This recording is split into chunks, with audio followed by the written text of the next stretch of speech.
ମୁଁ ଆଜି ଆପଣଙ୍କୁ ଗର୍ଜନଖୋଲର ସୁନ୍ଦର ଝରଣାଟି ଦେଖେଇବି, ଯାହା ଆମର ଅନୁଗୁଳ ଜିଲ୍ଲା ପାଲହଡ଼ା ବ୍ଲକରେ ଅବସ୍ଥିତ, ଯାହା ଆମର ନଗିରା ଅଞ୍ଚଳରେ ଅବସ୍ଥିତ।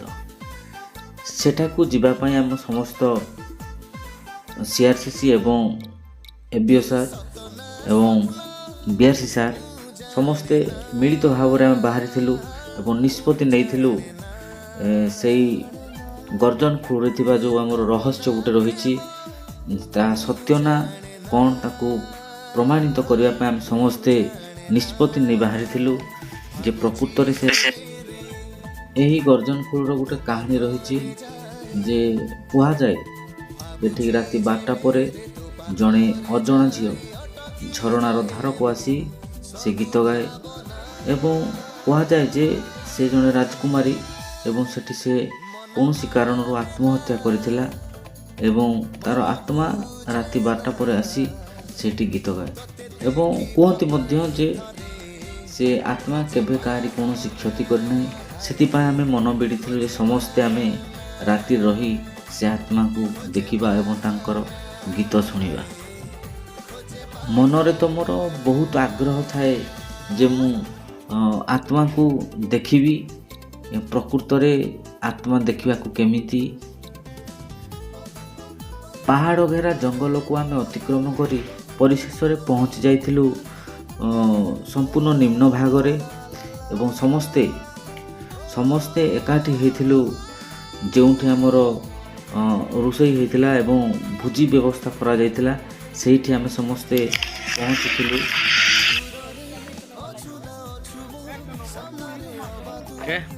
के सारे टोटाल पहाड़ा उठागला ना हाथी सारे भेटले कि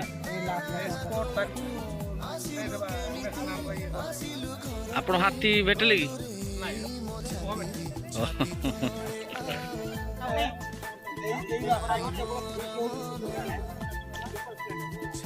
आवरी बढ़िया सार रॉयल एनफील्ड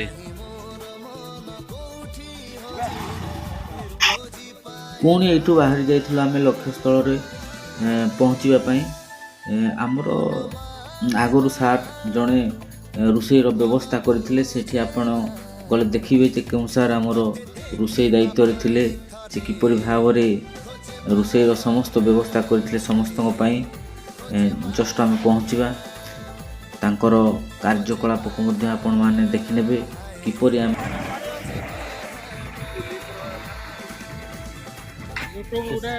सारे काटा केमती आनले काटा केमती आनले एते बाटो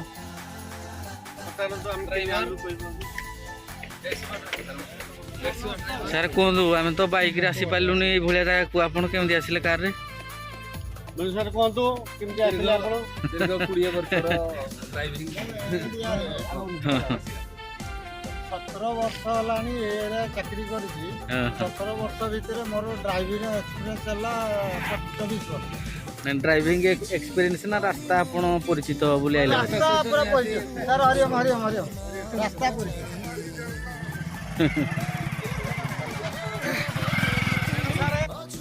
एइठी हमर भुजीर स्टार्टर टिके आरंभ होइतिला।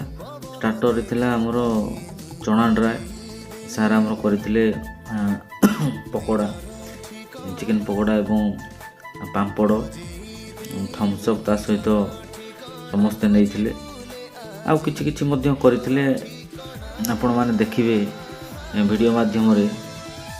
तापर हमर परे परे पहुँचीथिले हमर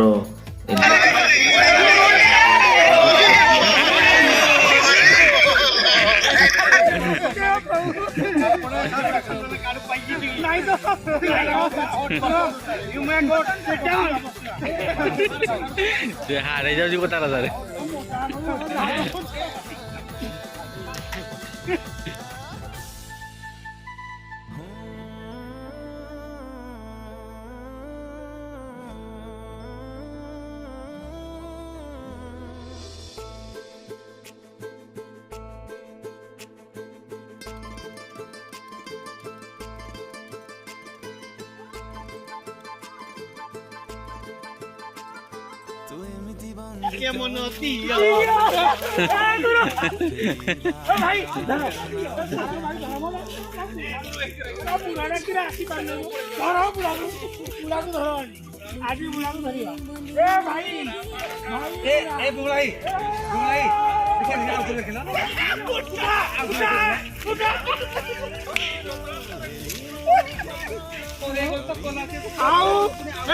ଆଜ୍ଞା ଭାଇ ଉଠା ଉଠେଇଲି ସାରେ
ମୋ ପାଇଁ ଅର୍ଥହୀନ ଥିଲା, ତୁ ଆସିଲୁ ମୋ ଜୀବନ ରଙ୍ଗୀନ ହୋଇଗଲା।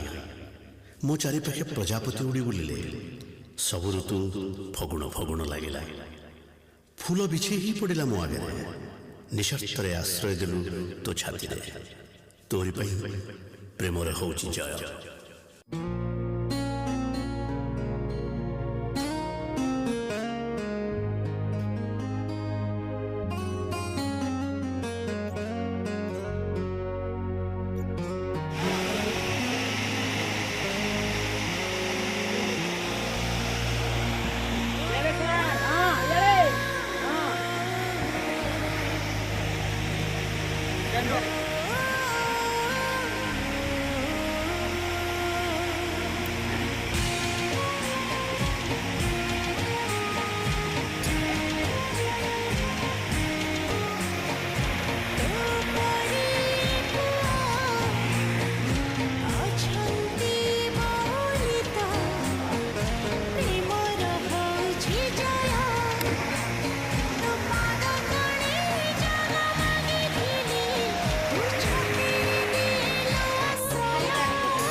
ନିଷ୍ପତ୍ତି ନେଇଥିଲୁ ଯେ ଏଠି ରହିବାନି, ସମସ୍ତେ ଆମେ ପୁଣି ଫେରିଯିବା। ରାତିରେ ରହିବା ହୁଏତ ସମସ୍ତଙ୍କ ପାଇଁ ବିପଦ ହୋଇପାରେ। ଆମେ ସମସ୍ତେ ନିଷ୍ପତ୍ତି ନେଇଥିଲୁ ଏବଂ ଆସିଲୁ ଭାରି। ଦେଖିଥିବାରୁ ଧନ୍ୟବାଦ।